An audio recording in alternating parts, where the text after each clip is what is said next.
Hello and welcome to all of you. So if you are watching this video, that means you are thinking of opting for CS career, or maybe you have already chosen this career path and wanted to know everything about this great profession. Then friends, you are at the right place. Let me tell you, with my honest opinion and experience, Company Secretary is one of the most recognized and rewarding career opportunity, open for students of all streams, be it art, science or commerce. Let me also break the myth that this career is meant only for commerce students. And you know what's the best thing? CS can be started immediately after class 12th. Well, don't worry. If you did your class 12 few years back and you can still do CS, as I believe it's better to be late than never. It is an ideal choice for individuals interested in pursuing a career in the corporate sector or working in legal and compliance related role. If this is fascinating you, stay connected with me till the end. And if not, this video is not meant for you. Maybe you should leave. So let's get started. Hello friends, I am CA Rajki Agrawal, having qualified CA with All India rank. And in this video, I will answer all your doubts that you have and also those which has yet not come to your mind regarding the CS course. From eligibility criteria to the prospects of becoming a CS, I have covered everything in this video. But before I start, I want all of you to watch this small video clip of our Honorable Prime Minister Shri Narendra Modi ji and listen what he has to say to all of you. आज मुझे खुशी है कि मैं एक विशिष्ट प्रकार के विद्वानों के बीच में आया हूं।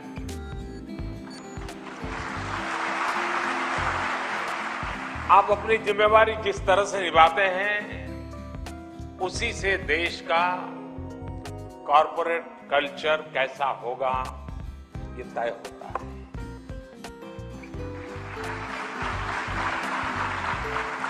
आपकी संस्था का मोटो है सत्यम वद धर्मम चर, यानी सत्य बोलो और नियम कानून का पालन करो। आपकी दी हुई सही या गलत सलाह देश के कॉर्पोरेट गवर्नेंस को प्रभावित करके ही रहती है। ऐसे ही लोगों को आपकी संस्था का सत्यम वद धर्मम चरम का पाठ सही रास्ते पर जाने की दिशा देता है, इसे याद दिलाता है।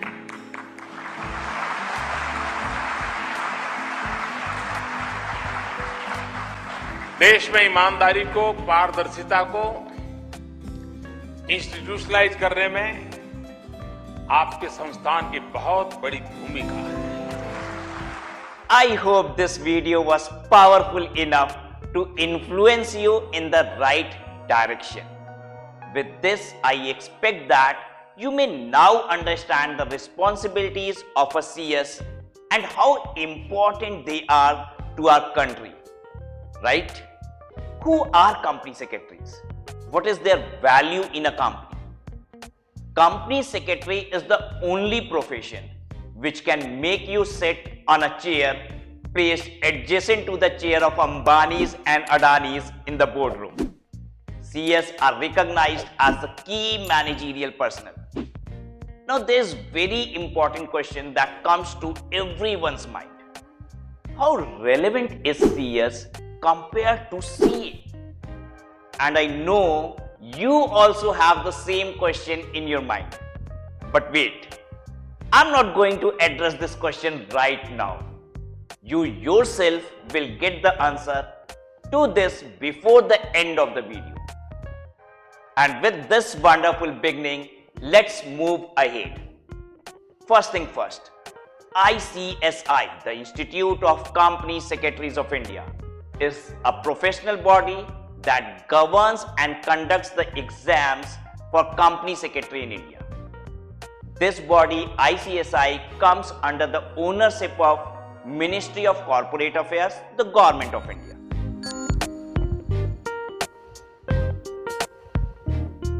Let's now talk about the eligibility. Who can do CS?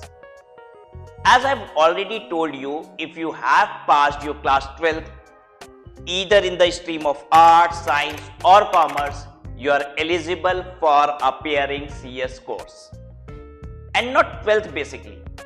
If you are someone who is really willing to go for CS, you can start preparing for it for the first stage, which is called CSET, immediately after your class 10th. You just have to prepare for CSET with your class 11th and 12th, and the moment you pass your class 12th, you can immediately appear for CSET exam, and that will be really quick. You must have heard of people becoming a CS or CA at an early age of 21. It's because they have not wasted their years or months after 12, and they have jumped early into the course. For this, you have to ensure one thing. You must be at least 17 years of age at the time of registration for CS, and that's all. You can start. So what you have understood up till now is that after class 12th, you can appear and register for CS. CS is divided into 3 stages. That is CSET, the stage 1, CS Executive, stage 2, and CS Professional, stage 3, which I will explain to you in brief later in the video. Listen carefully. If you are someone who has completed his graduation, you can take entry in this course starting with stage 2 directly. I believe you remember stage 2, CS Executive. That means if you are a graduate or a postgraduate, you don't have to appear for the first stage, CSE. You can start your CS journey with direct entry route coming to the second stage directly, that is CS Executive. If you are a class 12th pass out, you have to start with stage 1 CSET, and in this case, you will almost require 3 years to become CS. It may also happen that you are in your last semester or last year of graduation. Then according to me, don't go for CSET route. Instead, you can start preparing for the executive level, and the moment you get your graduation final year result, you are eligible to sit for CS Executive examination. And in this route, you will almost require 2 years to become a CS. This is all in the eligibility criteria.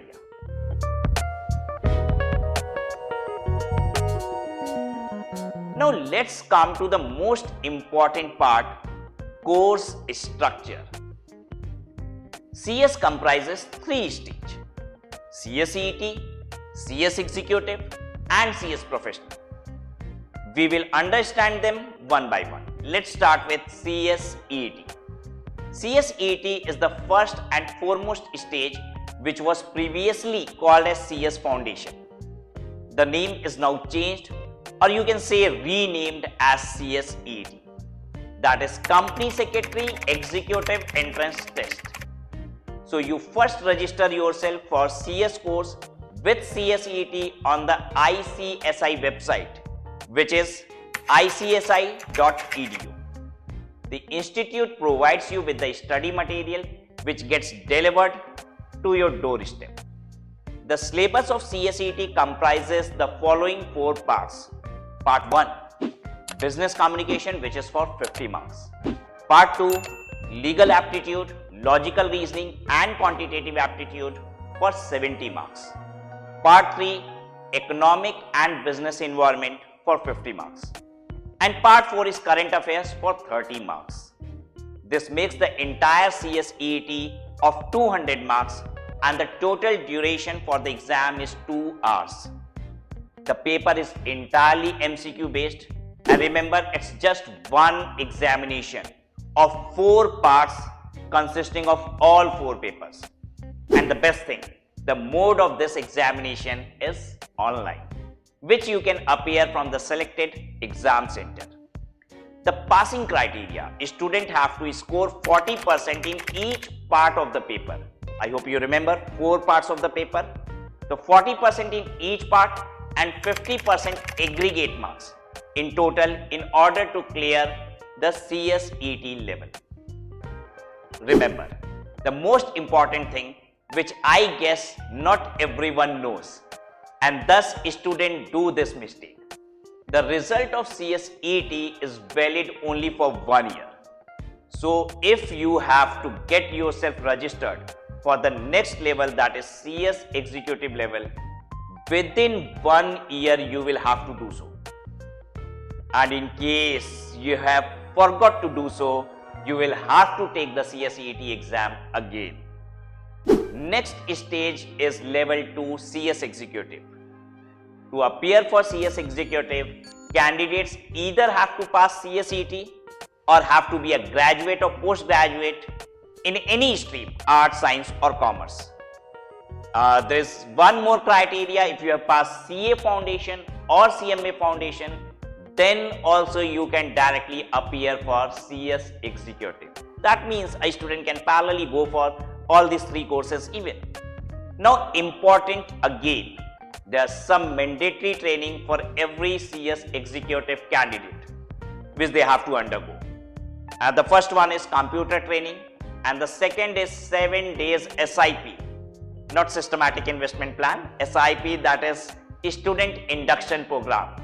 And that too, candidates have to undergo both trainings within 6 months of CS executive registration. Don't forget this. And all that are required before you are appearing for CS executive exams, which means these trainings are sort of mandatory prerequisite that you cannot avoid. Let's get into the course curriculum of CS executive.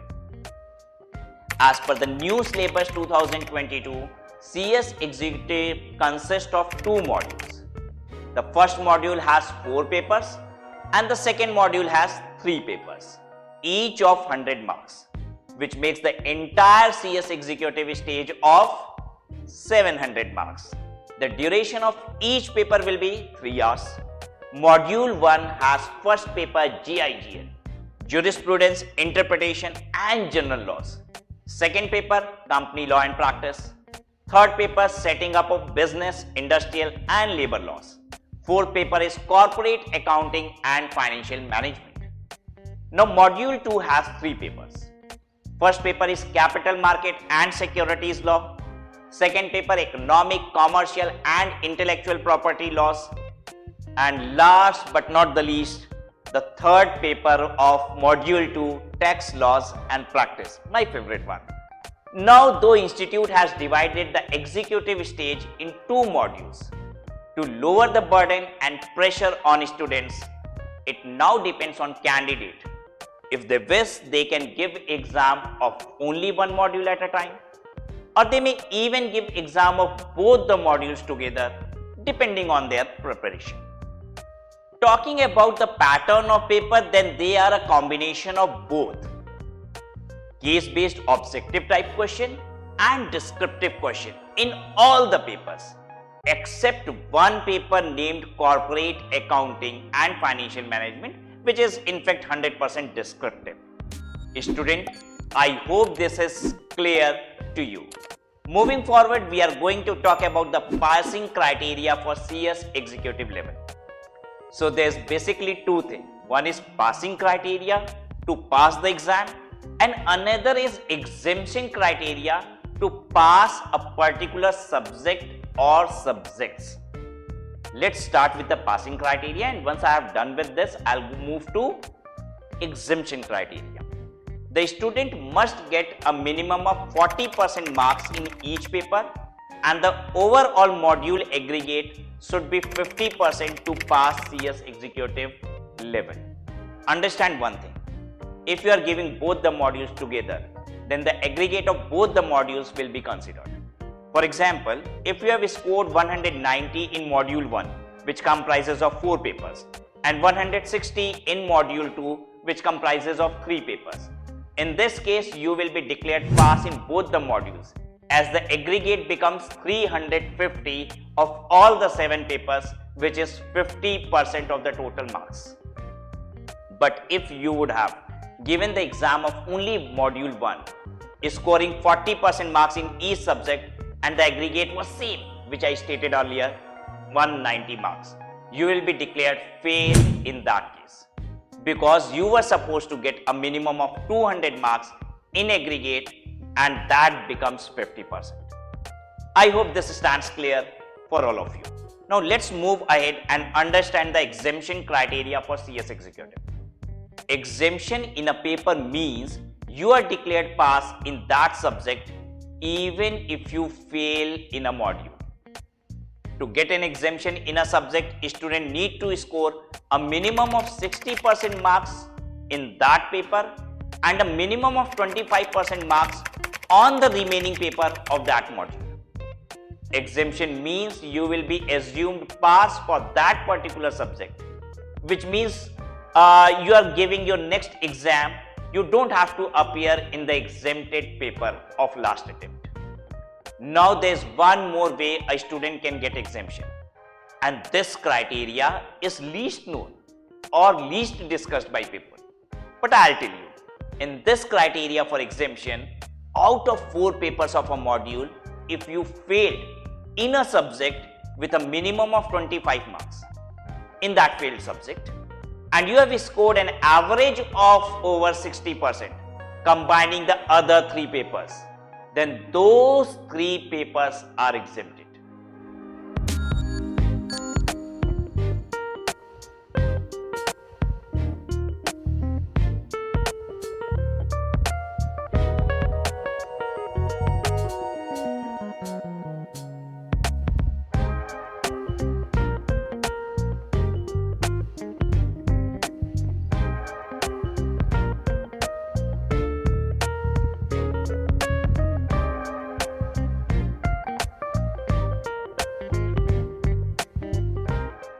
Remember, this case is only applicable when you are failed in only one subject. If this was known to you, let me know in the comment box. Last but not the least, let's understand everything about the last stage CS professional. Eligibility. You yourself can understand that you have to clear CS Executive in order to appear for CS professional exams. Talking about course structure, as per the new syllabus 2022, there are 2 modules, Group 1 and Group 2.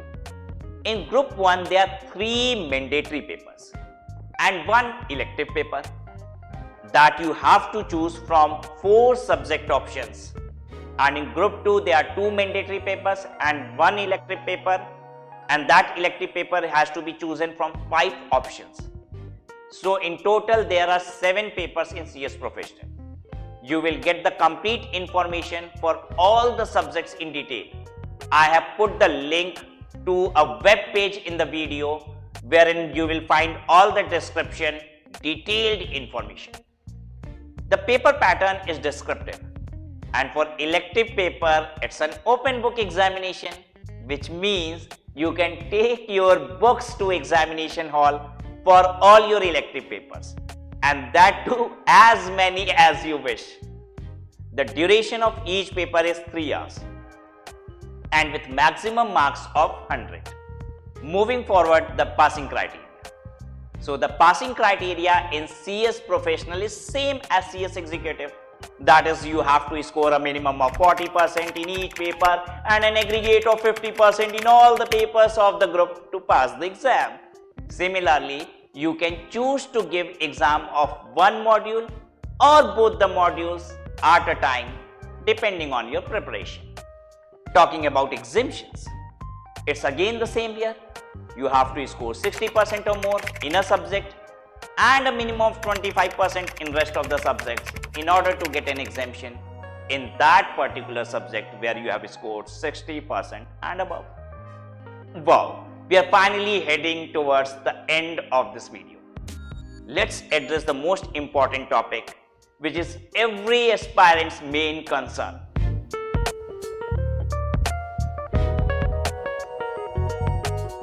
So let me tell you clearly, this course is very cheap for an average Indian. The first stage is CSET, which requires you to pay approx 1,000 for registration. After that, you go for CS Executive. You have to pay approximately 10,100 as registration. And finally, for CS Professional, you must have to pay 13,000 as the registration. Other than these mentioned registration fee, you need to separately pay the examination fee. And every time you give an examination, you will have to pay this fees, and this is 1,200 per module. So overall, the amount becomes somewhere around 30,000 rupees, which you need to spend some other expenses if you are obviously joining some coaching classes. The best way to prepare is to opt for video classes from Study at Home Learning app, which is available on Google Play Store as well as iOS App Store. Video classes here are from top-notch educators, and that too at a very reasonable fee. Your success is in fact guaranteed as their past result and student satisfaction level is very high. Now let's talk about how many times this CS exam is conducted in a year. So CS ET exam is conducted 4 times a year: January, May, July, November. CS Executive and CS Professional is held only twice a year: June, December. Now moving on to the most awaited topic.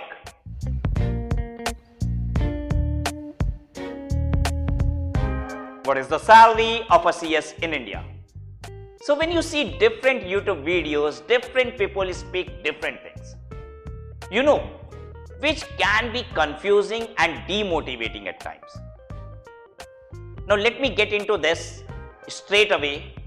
When it comes to pay, you must always keep in mind that a person's skill and years of experience are always taken into consideration while determining the salary and how much is to be paid. Also, different metro cities like Mumbai, Delhi, Bangalore, Gurgaon offer different salary packages. Different companies will obviously offer different packages for different positions. Years of experience in this field will yield you higher salary, but to give you a rough figure, in India the average salary of a fresher company secretary is approximately 8 lakh per annum. But now again it depends on years of experience. It would increase from 8 lakh per annum and may go even in crores. There are many company secretaries who earn in millions, like HUL's Executive Director Dev Bajpayee, who is company secretary, and there was a report by Mint that he earns 4.69 crores in a year. And this news is even a very old news, let me tell you.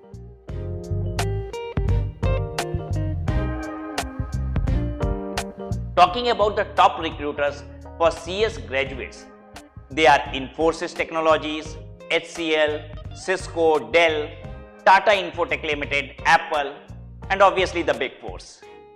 Let's end today's career counseling session by understanding the scope of a company secretary and the prospects after becoming a CS.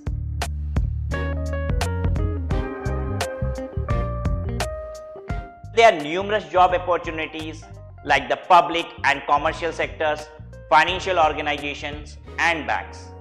All sectors are open for skilled company secretaries. And obviously all the company secretaries are skilled. And then again we heard from our PM about the demand for a company secretary after the pandemic in the corporate market. Like chartered accountants, company secretaries are also necessary for all business enterprises. Whether big or small, government or private, every business requires a company secretary to take care of tax, legal and investment aspects on a regular basis. Many companies hire independent company secretaries while others opt for services offered by CS firm. So obviously you have two ways to work as a company secretary. One by joining a company, another by owning your own firm of consultancy. Some of the common prospects are principal secretary, corporation registrar, legal advisor, chief administrative officer, corporate planner, corporate policy makers, and members of the board of directors. So there are numerous opportunities in front of you. If you want to succeed in life, and I always say, don't wait for the opportunities, create them. At last, I hope I have provided you with the maximum information required to pursue CS as your career. This is CA Rajki Agrawal signing off with my best wishes for all your future plans and to achieve the highest success in life. Grow big.